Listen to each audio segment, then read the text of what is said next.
welcome back to the Recovery Edge podcast. My name is Alfredo and I'm an alcoholic, and today I'm joined by my fabulous co-host Kayla. Hello, friends. And our new friend Brian.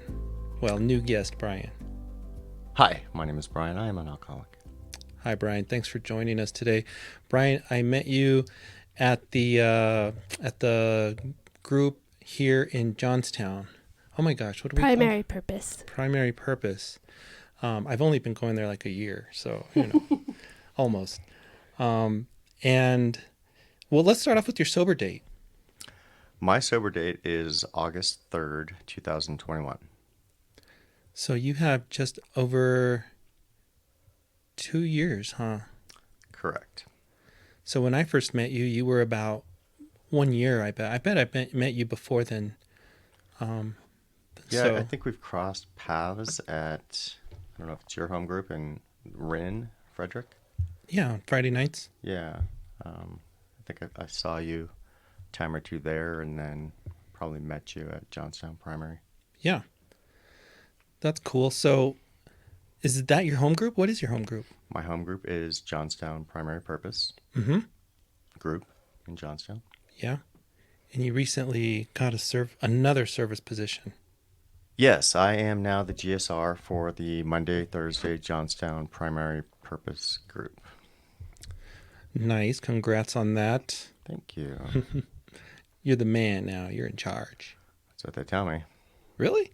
They told me, no, you're a servant. That's what I tell myself. They always right-sized me. Yeah. Awesome, man. Well, I'm glad that you made it today. Thank you. Thank you for having me. And as you said, you've never shared your story. Is that true? I mean, outside of shares in meetings, no, I don't think I've ever walked it through. Well, that's exciting for us then. It'll be good practice for you too, because it won't be the last time, that you share your story. It might be. Why don't you get us started then? What it was like, what happened, and what it's like today, of course. And let's start off with maybe your childhood or your first drink, whichever you see fit. The floor's yours. Floor's mine. All right. Well, let's start with childhood-ish, because I don't really remember my first drink. No, I take that back. I do. It was in my childhood, oddly. I'm from Southern California.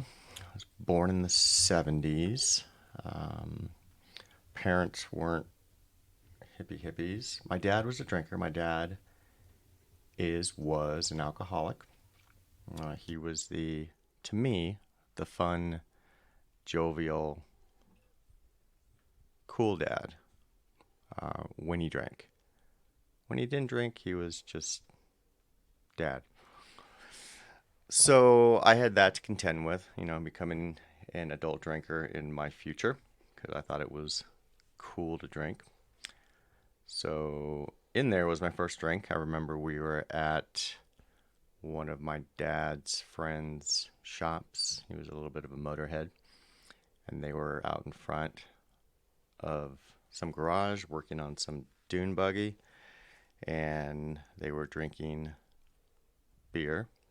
My dad's drink was now coming back into hype, the Coors Banquet beer, now the Yellow Jackets of Yellowstone, if you're a fan. I said, hey, can I have a drink? It's hot out. And I don't think he even thought twice. He handed it to me, which is actually a really solid parent move, to hand your kid a beer, a bad beer, because I thought it was gross. Like, who the fuck would drink this? And, that took care of that for many years. I was not inclined to drink as a young adult or adolescent, because my parents got a divorce when I was 9, 10, and it was made very clear by my mom. It's because my dad was an alcoholic. So I was always kind of a little fearful of the drink, if you will. So I don't really remember the first time I really drank or got drunk. with the exception of my 21st birthday, which I remember that very clearly, slash, not at all. Segments. I remember segments of it. It was a good time. It was a good time. I did a lot of things that I didn't think I'd ever do and tell my kids they will never do. Um,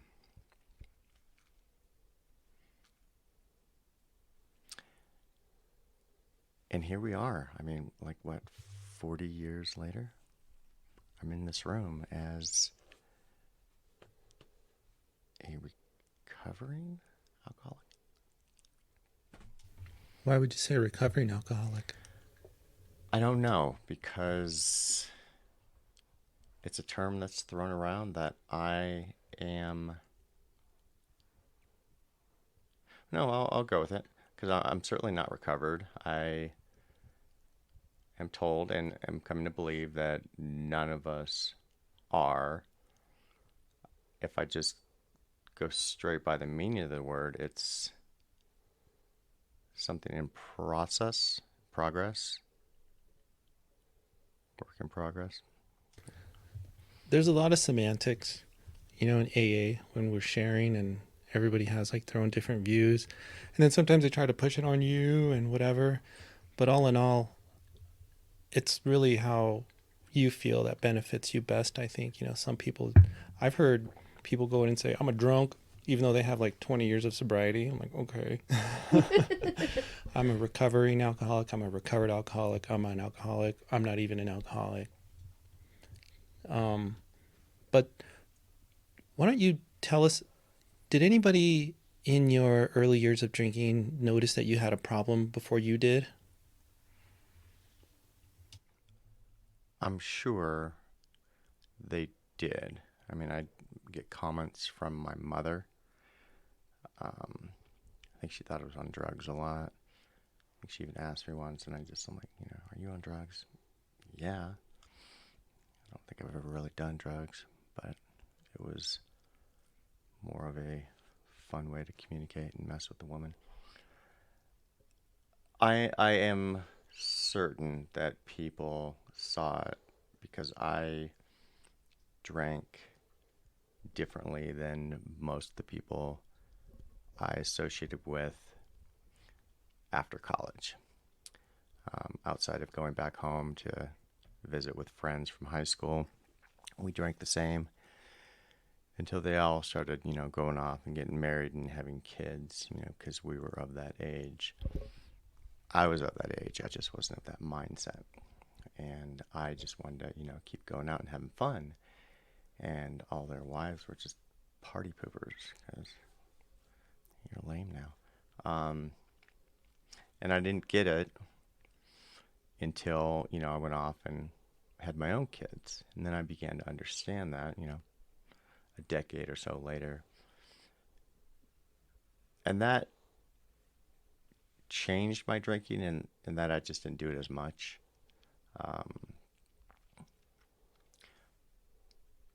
Drinking for me was never a everyday problem, or I couldn't be around it, or I'd hide it, and it was I could drink or not drink, but when I drank, I was going to drink. So I would just assume come hang out and have water, and a Pepsi. But if we're gonna have beer, or drinks, let's do this. I never understood. As many people say with the quote unquote normies, they can have one or two and call it a night. It's like, why did we bother then? Like, root beer's much better. So I'd go out with my ex, as I say, and she'd get this big fancy pina colada. It's like, cool, that looks neat. And we would drink 2/3 of it. I'm like, are you gonna finish that? We just paid $15 for that. No, I'm good. Hold on. I would finish it. Or Thanksgiving dinner, you open a bottle of wine, everyone has a glass, you open another, and they just start to be, top third of it. It's like, well, we're not just going to leave that on drink. Don't worry, I got this, guys. So, I mean, that was me. Um, I still have debates with my sponsor as to my drinking and how I see it.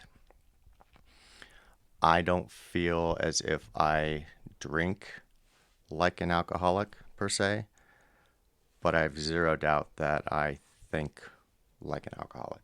Um, Not to say that any of you in the room that may or may not be alcoholics are twisted or think as such, but I know I do. I know that I can bend my mind and justify anything I do, manipulate a situation. And I just thought that was actually a gift of mine, an asset.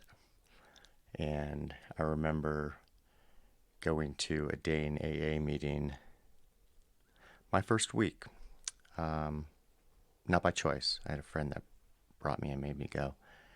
And one of the panelists was Carlos, and he was talking about the whole assets and defects and how what we thought were our assets are more than likely many of our defects. I argued with him. I'm like, I'm still alive, and I don't know if he said it, but I mean, Russell said it some guy in Fight Club has said it many times that, you know, that's what got you here. I'm like, yeah. I'm like, I'm still alive, I'm still kicking. So that's been a hard one to wrestle with, who I am. Sarcastic. Um, all the fun things that I thought were attributes and assets, they can be, but they were elements of survival, defense mechanisms, humor, sarcasm, very familiar. I think that's why I enjoy you as much as I do. Great minds Yeah. think alike. Brian, what got you to your first meeting? A childhood friend who came out from California to spend a week with me to make sure I didn't go back to jail, um, have any further fights with police officers or law enforcement or judges, because that was my thing for the preceding couple of weeks. Um, this was a childhood friend. He was my best friend in sixth grade. We lost touch for many years, for some 20 some odd years, and then got back in touch. Oh, I don't know, like 10, 15 years ago. But he saw it happening before I did. He saw where I was going. Um, Him and his girlfriend, also an old friend of mine, bailed me out of jail when no one else in my close family or friends would. Um, Kind of what got me here. Did your drinking land you in jail? Oddly enough, my drinking did not land me in jail. Um, my thinking, And that's why you said that you think like an alcoholic for sure, yeah, right? something I've gone back and forth. I've heard many times. My drinking brought me to AA. Mm-hmm. My thinking has kept me here. Kind of from go, I thought it was the opposite with me. That, and I like to think I'm special, as my sponsor keeps telling me I'm not. Mm-hmm. But he did write on my 2-year birthday card that I am special to him. So, lying to me. So your friend saw something that you didn't see yet, which brought you to the first meeting, your first meeting. He did. He saw me viciously running to my end. I was in the process of burning my world down and everything around it. And yeah, I guess the final straw that actually brought me to a meeting was you know how long it was? 3, 4 hour standoff with the police at my house, telling them things that they don't like to hear from a civilian, which landed me in jail for 8 days, which this friend bailed me out and then came out from California for a week to make sure I didn't go right back. And I'm sure I would have. When you came to your first meeting, then was that it for you, drinking wise? My last drink was on August 3rd, 2021. No, my last drink was August 2nd, 2021. My sobriety date is August 3rd, 2021. August 3rd, 2021 was when I went and did a act of stupidity, dead sober, but still in my crazy mind. Um, that got me in a little bit of trouble that accumulated on August 4th.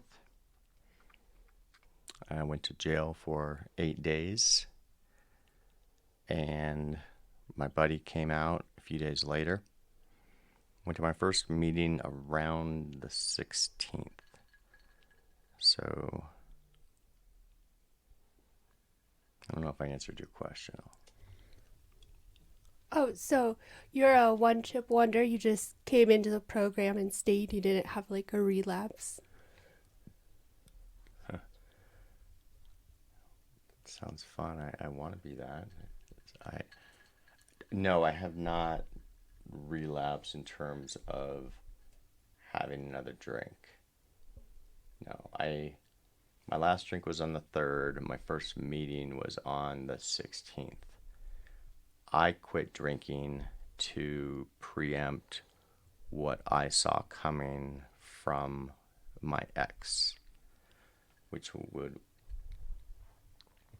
was what I thought going to be using my past drinking against me. And I wanted to take that bullet, if you will, out of her chamber. So I had a question. I was thinking about this timeline, and with your sobriety date being um, in August of 2021, that means you were drinking through the pandemic. Like, what did that look like for you? Did you drink more? Were you drinking at home, or did it not affect you? I don't think the pandemic had that much effect on my drinking. I was a stay-at-home dad for about 11 years, and with the pandemic, I was at home with the kids 24/7. My ex was, what would they call him? Your sugar mama? Turns out that way. But not the not the people that had to still go to work. The nurses, the police, what were they referred to in COVID? Oh. Essentials. Essentials. She's considered an essential. Mm-hmm. So she was at home for maybe a few weeks, and then once being in Weld County, she still had to go in with great precaution. But so to answer your question, no, the COVID did not up my drinking. It I did what I had to do as a parent, but I think once we came out of COVID, I think it kind of amped it up.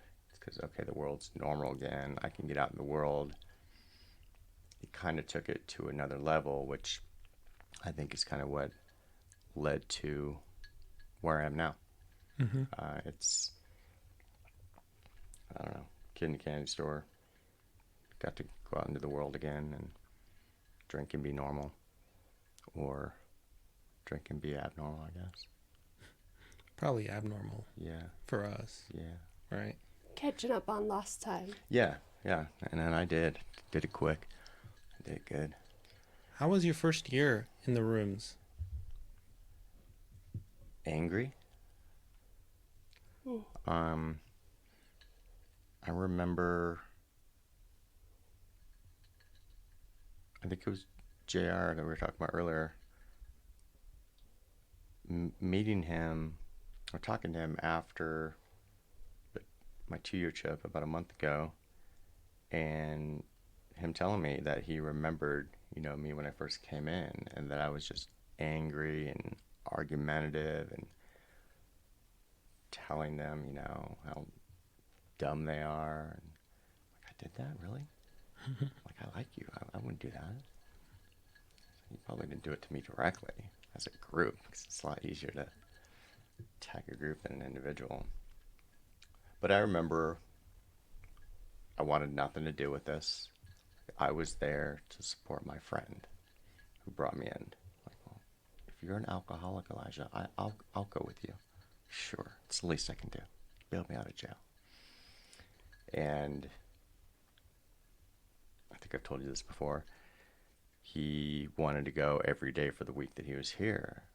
I'm like, it's a little bit excessive, but okay, that's what you do. And I think like 3 or 4 days in, I'm like, do you really do this every day?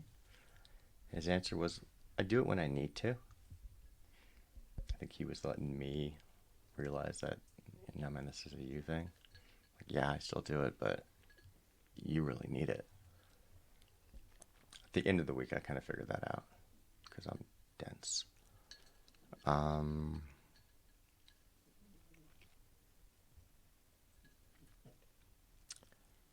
so that's my experience.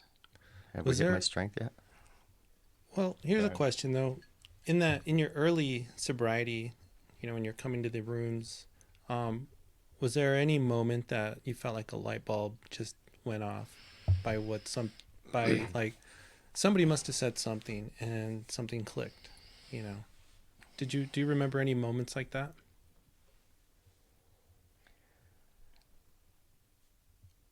From the very first meeting,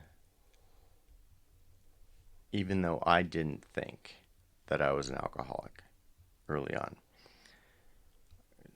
the drink or the thing, I'm just, no. I'm like, this is interesting. I've known alcoholics. Apparently, one of my best friends is an alcoholic, but I wasn't. I abused alcohol, without a doubt. I mean, I've had my share of run ins with the law through alcohol and with my car and with another car and lots of partial memories. Um, that first year, I went from angry to the gift of desperation hit me probably 4 to 6 months in. Like the consequences of everything was catching up to me. I wasn't there when I came in. I came in because a friend asked me to, or I came in because a friend tricked me. I stayed in because he asked me to, and I knew that he was someone I loved and trusted and was willing to do that. He's like, I want you to go to 90 meetings in 90 days. All right, I'll do that for you, Elijah. So I did, because I believe in, your word, and plus I owed him a lot of money, so I figured, until I pay him off, I should at least do this. So I did that. I went to 90 meetings in 90 days. I avoided, like the plague, getting a sponsor. I don't know if it was right before that or right after that. I don't remember. I would gander to say it was after, because had I quit going to meetings while I had this sponsor, I'm sure I would have heard about it. Because I did. I hit my 90 days. I did 91 actually, just out of spite. And then I stopped going for, I don't know, a week or so. I certainly didn't go every day. I might have done one or two the next week, and then less the following. And I did feel it. So that's the first, right, right after the first 90 days. Um, After that, and I think I was just pretty argumentative, angry, wanting to debate everything. And then I go and get a sponsor, and we're going through the book, and I'm arguing and debating everything with him. It was a little more freeing because I don't feel like there's like a room of judgment in the meetings, but you never know. I'm like, there's that one person. I was thinking it's probably you. But one on one with your sponsor, who, it starts out as being a really caring and friendly and open person, they get tired of it after a while. Like I was a couple months in, and I'd never seen this big, jovial man ever even look crossly at me. He actually got, I don't know if it was quite angry, but he put his foot down. And he'd said it many times before, like, you're a grown man. Like, you can blame your problems on your parents, you're this, you're that. But if it's your parents, until you're 18 years old, after that, you're a grown ass man, and it's your problem. You figure it out. You deal with it. It's not their problem anymore. They did the best they could with what they had. And oddly, being a parent now, I still didn't put that together. And going through, I know I'm kind of going down rabbit holes here. Completely forgot what your question was, but I'm going to keep going. Um, I've always joked with my sister, about our parents, especially our mother. I had this button once. If you met my mother, you'd understand. Um, that we had the belief that we're going to fuck up our kids. It's just a matter of, how much and will they be able to deal with it better than we have. And I don't think that's a bad thing. I think that's just life.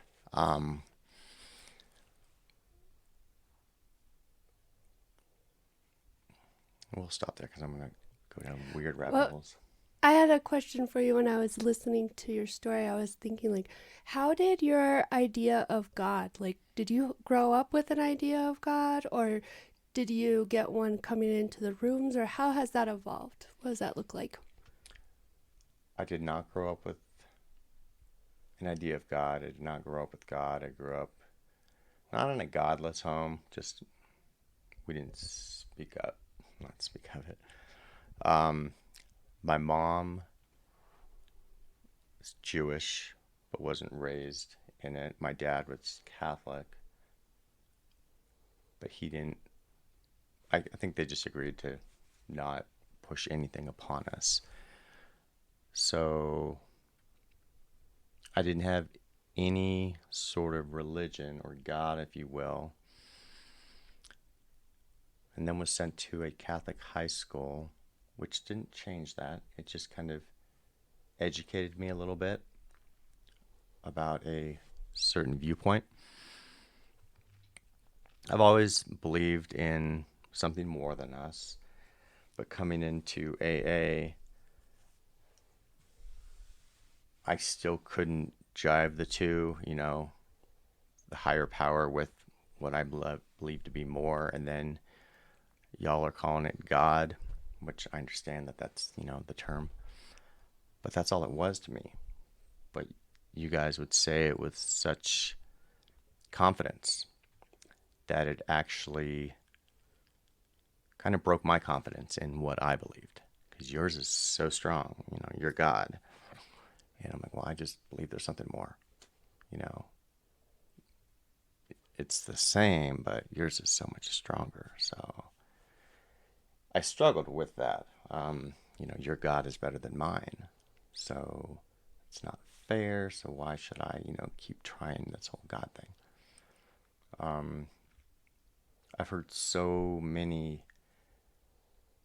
cliches and thoughts on this. I mean, one of the best one that took root with me was when I had this same conversation. Can we say first names of people? Mm-hmm. Gabriel. He hasn't gone to Johnstown Primary in a while, but he was at that day in AA, and he was in that meeting for a while. I think he's got another home meeting now, but he basically said to me, he's like, you know what, my God is not better than your God. He's like, when I struggled at first, he's like, God is hope.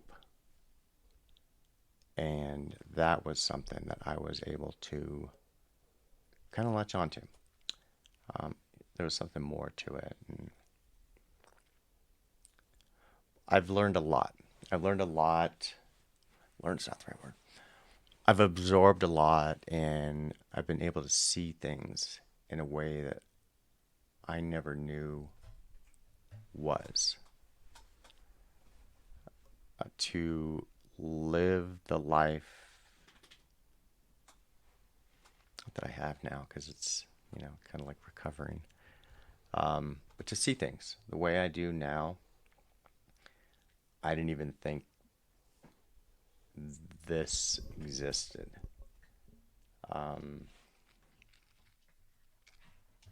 What is it like today then? Because you just had 2 years. That second year was probably vastly different than your first year. When you picked up your 2 year chip and they asked you how'd you do it, what did you say? Alfredo, I don't know if we've ever talked about my short-term memory. It is not good. Well, you don't have to be 100% Yeah, no, what I you mean, said, but what would you say if you got it today? if How I did you got get it that today, 2 years? how did I do How it? did That's you? probably much better. Thank you. Yeah. How did I do it?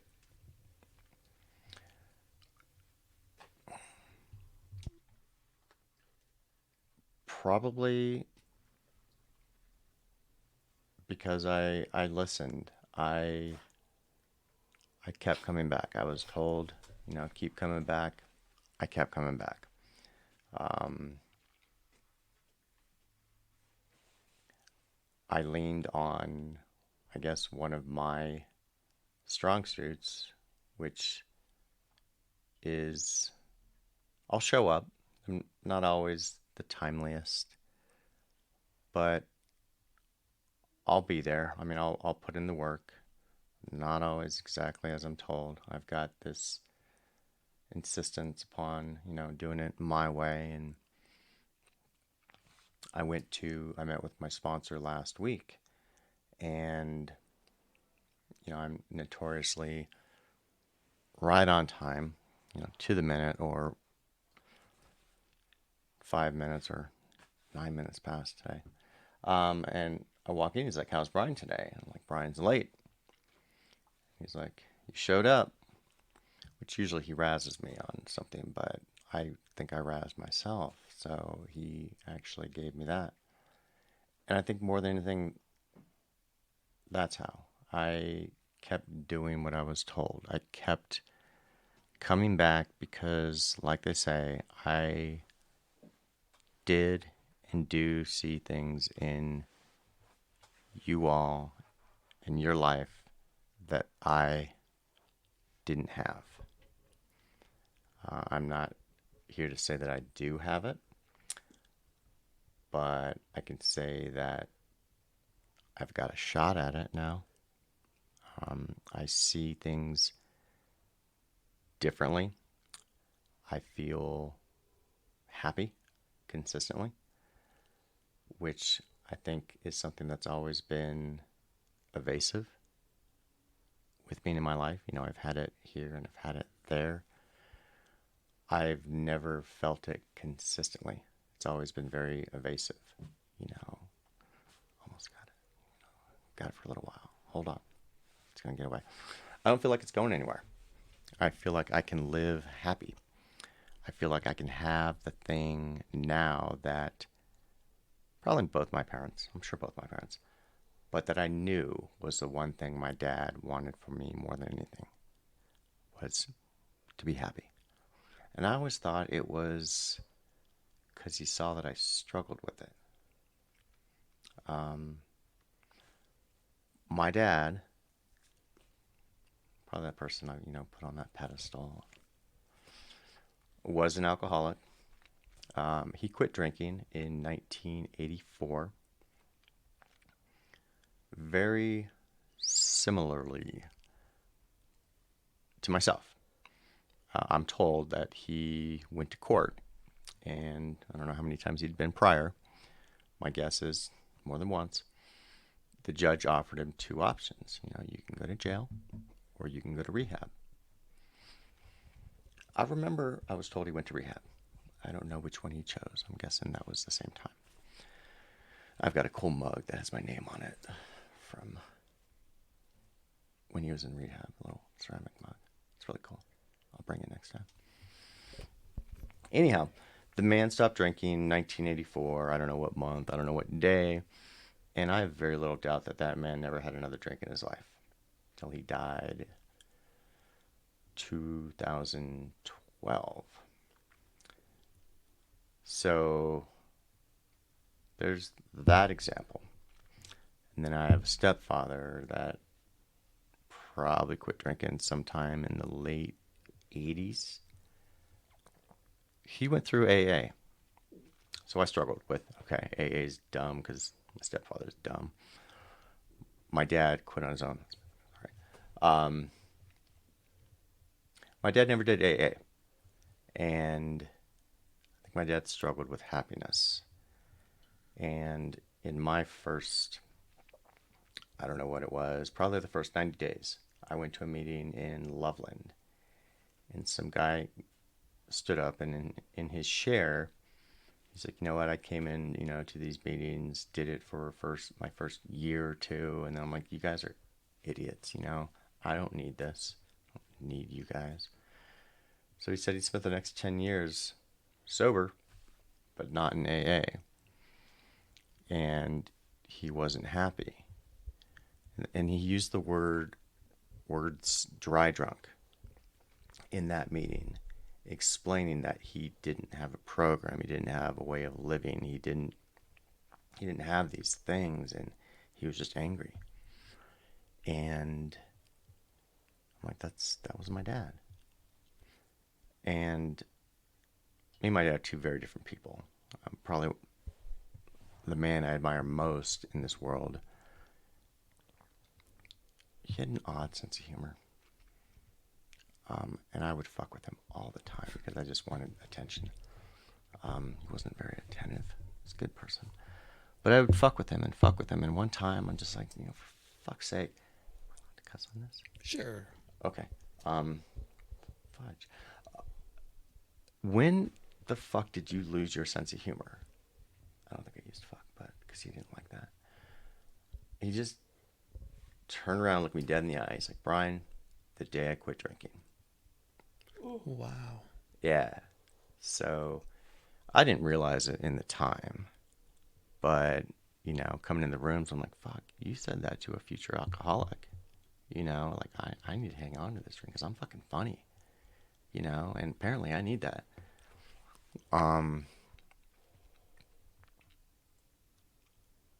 So, and there was no humor in that statement. I mean, he could be very dry. He could be, but it was almost, I caught him, like, pissed him off with that. And that was that was not a humorous statement. That was This is my life. He replaced alcohol with cigarettes, Diet Pepsi, and books. Um, I don't think the man ever found happiness. I think the glimpses he had were myself, my sister, at least me when I wasn't pissing him off or getting into trouble. But I didn't even know that. I think, and he just found a way to be content. I don't think he was ever happy. Um, so that was that meeting was a turning point in my mind where it's just like, oh, that was a light bulb that you asked earlier. That I'm like, well, apparently drinking doesn't help me, and not drinking and not coming to these rooms could make me my dad. I love my dad. If I can be any man in this world, it would be him. But I don't want that life, if you will. Like there's more. Like from an early age, I could see that there was more, because a part of him just kind of shut off. Like he was a good man. He didn't drink. I moved in with him, I think later that year. But he wasn't happy, he wasn't content. He didn't have the joy in his life that I see in the rooms. He didn't have the joy in his life that I want, that he wanted for me. I think kind of that's probably where that stemmed is, shit, maybe he didn't even know it was possible. Therefore, thus, just, I knew it was a want. Um, Is that a factor that plays into like your relationship with your kids? Just like not wanting to be either not funny or not enjoyable for your kids, so seeking recovery so that you give them a different father, or no? if you reframe that in a way that I can understand, the answer is probably yes. how, Um, how does that play out with now you being the dad with your okay. kids? As, I don't want to be that dad. I want to be that man. I want to Sure. be that father, but I want to be a better daddy. And I think that's the best way I've been able to wrap my mind, my head around it. My dad was an amazing man and human being. He was my rock, but I didn't have a daddy per se. I didn't have someone that, an attaboy. I didn't get hugs. Hugs from men came in AA. I don't think I even had that really with, you know, my boys from high school. It was foreign. I mean, the amount of man hugs that are in AA, more commonly known as Fight Club, is unusually different for me. And the fellowship that, we didn't know we were seeking that. I mean, it's so many cliches that I always thought were dumb. I live by them. I say them. They didn't become a cliche for nothing, kind of thing.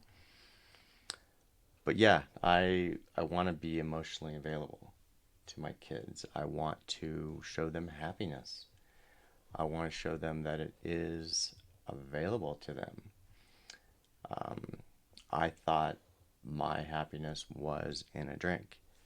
The convention that you asked me, did I enjoy it? I didn't not enjoy it, but I'm still in the process of getting to know myself socially without drinking. Um, my home group, Johnstown Primary, they had a Thanksgiving potluck. My first year. It was probably, yeah. And I tested myself. I'm going to go to this. I make a good pumpkin pie.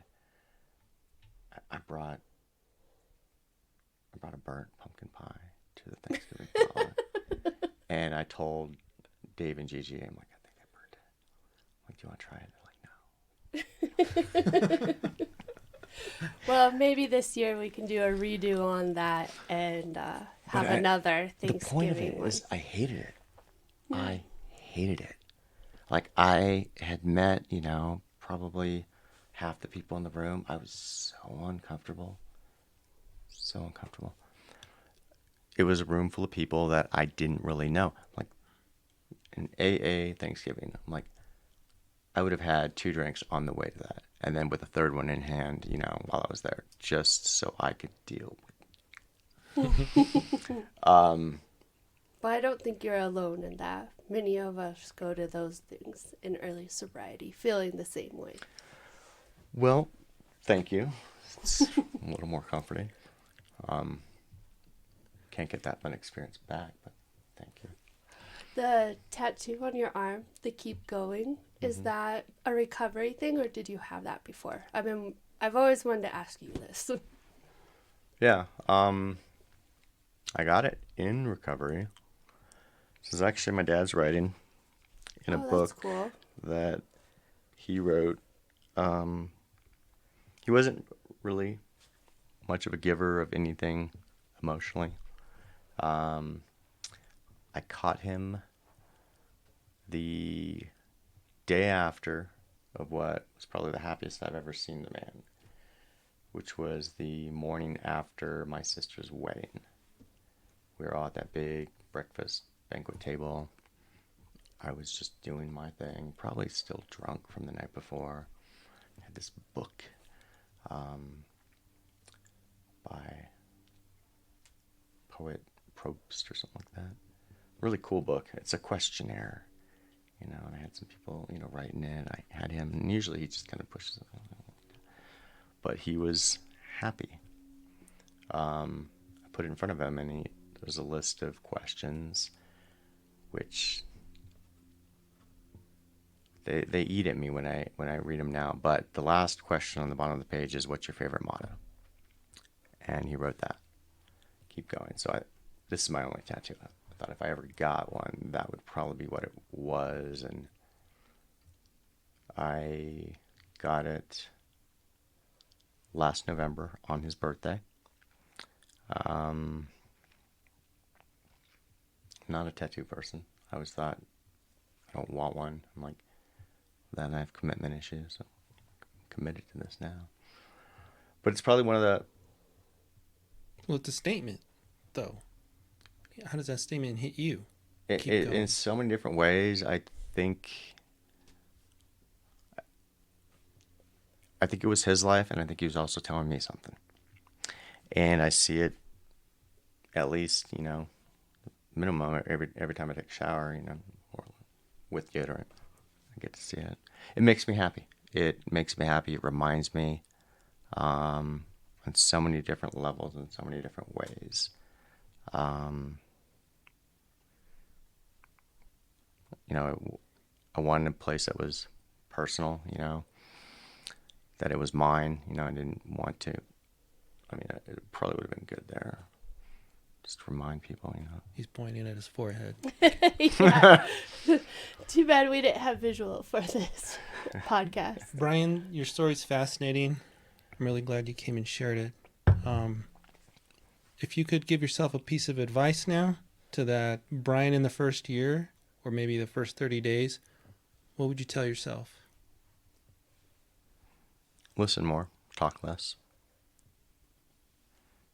I think I was talking more so I wouldn't have to listen. I think I just delayed the process more. Yeah, listen more. I've heard many people say that when they went into the rooms that were told, you don't say anything for the first 30 days. That's all I did for the first 30 days. Like, all right, my turn. I look back at how naive I was and how in my own head I was. Still am, just more and more trying to be more present. Isn't that the truth? We could all use that.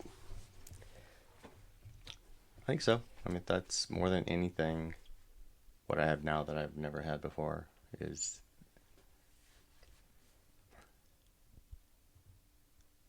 I almost said the ability to be a present. And it's not quite that. I'd love to say that I have the ability to be present. It's still not completely in my control. So it is still something that I think I'm moving towards. And I feel like I'm present most of the time, which I can't say that for most of my life. Well, thanks, Brian. That'll be a wrap. Yeah. Do you want to tell everybody where they can follow us? You can follow us on Spotify, Apple Podcasts. You can also see us at recoveryedge.podbean.com and Recovery Edge on our YouTube channel. I'll put that in the show notes. And give us a like and a follow. Sure. Or comment. Let us know what you think about the show. Yep. And maybe even Brian. Yes. Thank you so much. Thank you. Thank you, guys.